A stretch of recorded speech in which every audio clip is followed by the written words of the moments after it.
Rob Renzetti is a well-known writer, animator, artist, and producer from my generation. He worked on several beloved series like The Powerpuff Girls, Dexter's Laboratory, Samurai Jack, and Foster's Home for Imaginary Friends.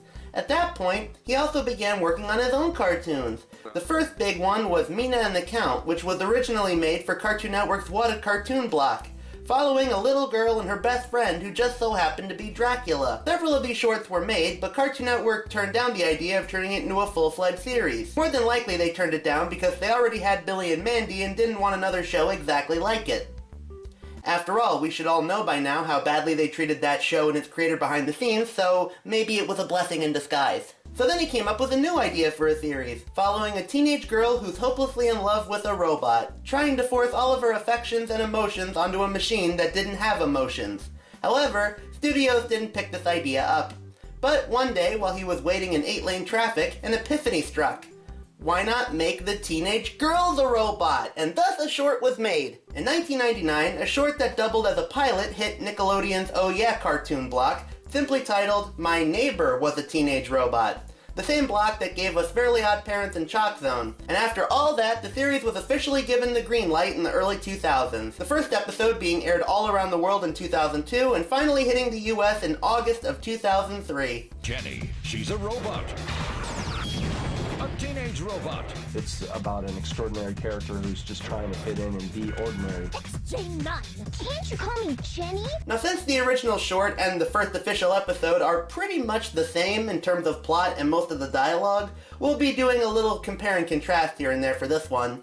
But without any further delay, let's look back at My Life as a Teenage Robot's first episode. This is It Came From Next Door. So we begin with basically no dialogue, showing two boys, Brad and Tuck Carmichael, in their backyard. Tuck trying to hide the fact that he accidentally sent a baseball through their neighbor's window. But he is caught by his older brother, who tells him to go fetch the ball.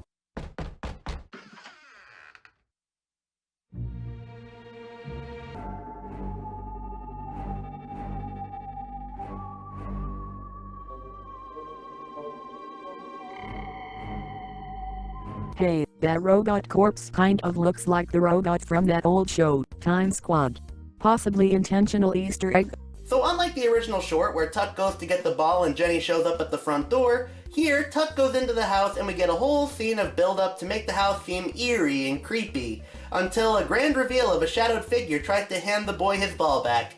Freaked out by the shadowed figure, Tuck runs out of the house, much to his older brother's annoyance. So he decides to ask their neighbor, Dr. Wakeman, for their baseball back, completely ignoring his brother's ramblings of a robot. Oh, hello, Mrs. Wakeman. Sorry to bother you, but Tuck here saw something freaky inside your house, which he never should have snuck into, but he went in there to get our baseball back. This brings us to one of the few differences, though this one's a little more on the technical side of the show. While most of the voice cast returned from the original pilot, the only exception is Brad, who in the pilot was voiced by voice actress Melissa Denton. Tuck, you gotta admit, Jenny's pretty rad. But for the series, he's voiced by the voice actor Chad Dorick. Tuck, you gotta admit, for an evil robot cyborg, Jenny's pretty cool. The only other difference I can think of with the voices is that Jenny's voice originally had a robotic metallic sound put onto it, but they decided to change that to make her sound a little more organic and a little more human for the rest of the series. Jenny! I changed my name to Jenny, remember? Anyway, Brad is clearly getting nowhere fast, and so the boys leave. But this time, he does notice the robot in the window on the top floor of the house. Yeah, it would be a bit hard to miss that, since it seems that room is 90% window. Meanwhile, inside, Dr. Nora Wakeman looks for her robotic creation, XJ9. She finally finds the robot hiding in her room, hoping that her creator didn't notice that she was seen by the two boys from earlier. Jenny. What? Jenny! Call me Jenny! I changed my name to Jenny, remember? Factoid. Apparently the name Jenny came from the common nickname mechanics use for generators, and the name XJ9 came way later into the show's production. And they said that if they came up with that first, then her name probably would have been Jane. So that's pretty neat. And it's here where we get our premise for our show. Jenny's mother built her to be a crime-fighting protector of all mankind and should remain unnoticed by the human populace, giving her a hard time for not dealing with an asteroid that's heading towards Earth. However, Jenny is different. She's special. She behaves like a typical teenage girl and wants to be social, have friends, and interact with people. And while her mother does try to make her feel better, she says that she's still not ready yet and that the world isn't ready to understand. This kind of reminds me of when the professor was telling the girls to tone down their powers in public in the Powerpuff Girls movie. Except here it's a lot more, nagging mother-ish. So Dr. Wakeman leaves once Jenny begrudgingly agrees to deal with the asteroid. But in that very moment, as soon as she's gone, Brad shows up through the window, thrilled to be interacting with a real-life robot. And in turn, Jenny is elated to interact with a real-life teenager. And the floodgates of shippers were then released onto early 2000s internet boards, all across DeviantArt to fanfiction.net. So you're like a superhero who goes around the world having death-defying adventures and defeating dastardly villains? Mm-hmm. Sweet! And you're a teenager who goes to high school and meets tons of other kids and hangs out with them? Of course! Jenny realizes the risk of having a human boy in her room and her mother catching the two of them interacting. But Brad really wants to get to know her. After a tussle, Brad ends up falling out the window, only for Jenny to swoop in and save him. Only for Tuck to try and fight off the evil robot by simply kicking her on the foot. Don't stress it, Tuck. Jenny's cool. Excuse me, we're talking about an evil robot cyborg, not Jenny. Jenny tries to take off and deal with the asteroid, but Brad asks if she'd be interested in hanging out, which she gladly accepts, much to his little brother's irritation, despite the fact that she's clearly not evil. But that's the plot of the episode. He starts off not liking her, she's gonna do something really cool, and then he's gonna come around. But we have a ways till we get to that. We then get a montage of the boys spending time with this robot girl who has some major catching up to do.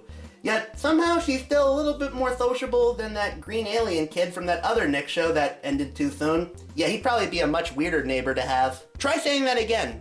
Say that again to my face and I will cut you.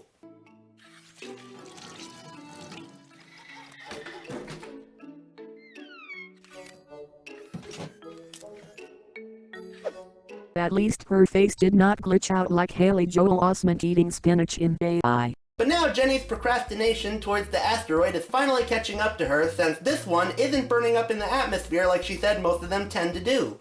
Meaning that she's gonna have to go into space and deal with it one-on-one. But uh-oh, she ended up snagging Tuck as she flies up into the sky. Once in space, we get the action scene for the episode of Jenny using everything in her arsenal to destroy the asteroid. And it's pretty cool. The music has this electric techno sound while also sounding really bubbly and upbeat. The usage of color is great, as it would be in the rest of the series, and the visuals of her taking this big thing down are really well done. Even for early 2000s, this is still really well animated. Meh.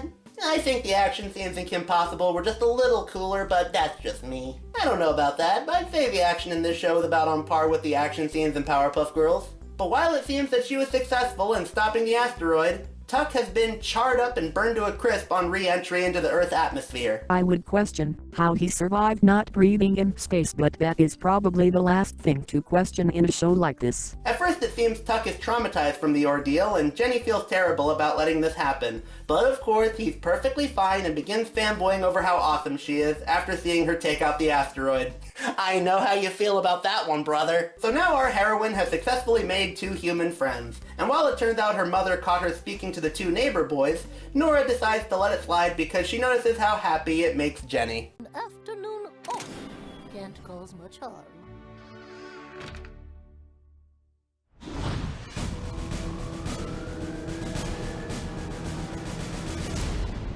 So overall, this is a very solid way to start this series. It does a good job setting up the four key characters, their relationships, the origins of Jenny's main character trait of wanting to just be seen as a regular teenager, and her relationships with Brad and Tuck. As of now, I'm not sure what episode we'll be looking at next going forward, but I just want to say, I like how the first batch of episodes introduces us to the rest of the show.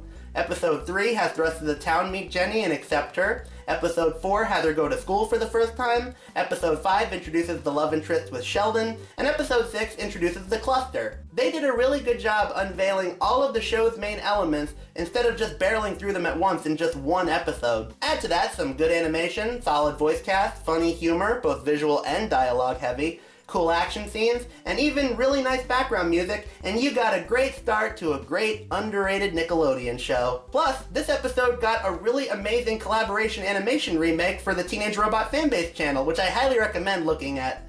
Well, I'm not really sure what we're going to be looking at next time, but until then, I'm the Teenage Robot Fanboy. I fanboy over Jenny, and you just listen.